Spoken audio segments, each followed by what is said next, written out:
అసలు మీరందరూ ఏమనుకుంటున్నారో నాకైతే అర్థం కావట్లేదు. అరే, ఇదెక్కడి దరిద్రమండి బాబు. ఒక్కసారి చూడండి, మన తెలంగాణ రాజకీయాలు ఎంత చిత్తగా తయారయ్యాలో. అధికారం మారగానే కండువాలు మార్చేయడం మనకేం కొత్త కాదులేండి. కానీ ఈసారి జరిగింది చూస్తే మాత్రం చచచ అనకుండా ఉండలేరు. ఆ గులాబీ పార్టీకి పెద్ద దిక్కు అంట కదా మన పోచారం శ్రీనివాసరెడ్డి గారు. మరిప్పుడు సడన్ గా ఆ హస్తంగోటికి ఎందుకు చంపయ్యారు? అసలు ఆ వ్యూహమేంటి? ఆ బీఆర్ఎస్ వాళ్లు పోర్ట్లో చేస్తున్న పోరాటం ఏమైనా వర్కౌట్ అయితదా? ఇవన్నీ పక్కన పెట్టండి, అసలు మ్యాటర్ ఇక్కడే ఉంది.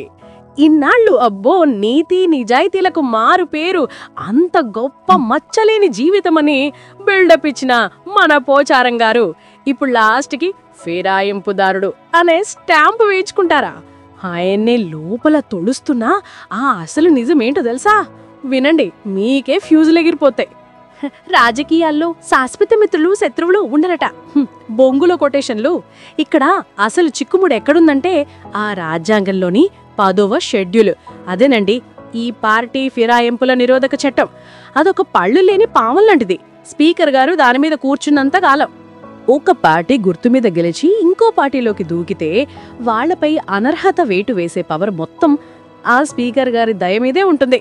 గతంలో బీఆర్ఎస్ పవర్లో ఉన్నప్పుడు కాంగ్రెస్ ఎమ్మెల్యేలను గుటుక్కున మింగేశారు కదా. మరదేంది? అప్పుడు స్పీకర్లు ఏం చేశారు? నాంచి వాళ్ళని కాపాడారు. కానీ ఇప్పుడు సీన్ రివర్స్ అయింది బాస్. బీఆర్ఎస్ ఇప్పుడు కోర్టు మెట్లెక్కి గొడవ చేస్తుంది. ఒకవేళ కోర్టు కన్నెరి చేసి స్పీకర్ని డెసిషన్ తీసుకోమని ఆర్డర్ వేస్తే సీను సీతారే.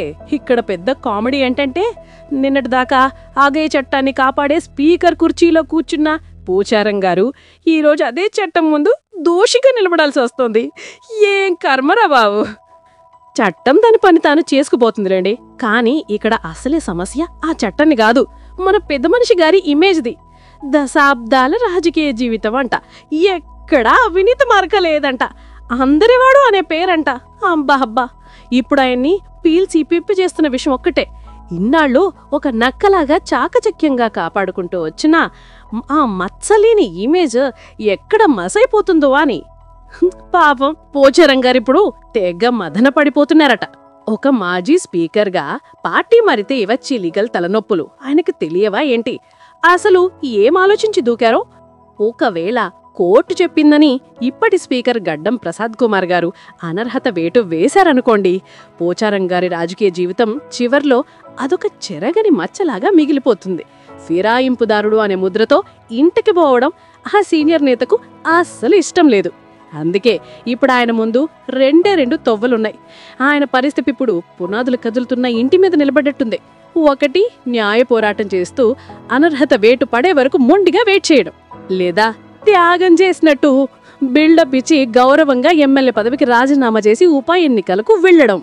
బీఆర్ఎస్ వాళ్లు పెడుతున్న టార్చర్కి ఆయన రెండో దారే బెటర్ అని ఫీల్ అవుతున్నారట. పదవి కన్నా ఆ పరువే ముఖ్యమని అనుకుంటున్నారట. అవునా? నిజంగా అంత సీనుందా?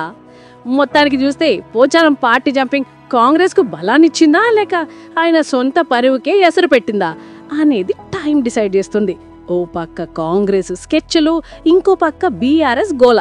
వీటి మధ్యలో నలిగిపోతున్న మన మాజీ స్పీకర్ గారి మనోవేదన ఇది. మరాయన రాజీనామా చేస్తారా లేక అనర్హత కత్తినెత్తి మీద వేలాడుతుండగానే అలా కంటిన్యూ అవుతారా? మనకెందుకులే, చూద్దాం ఏమైతుందో. ఇగో మళ్ళా వస్తా, అన్నీ నిజాలే చెప్తా.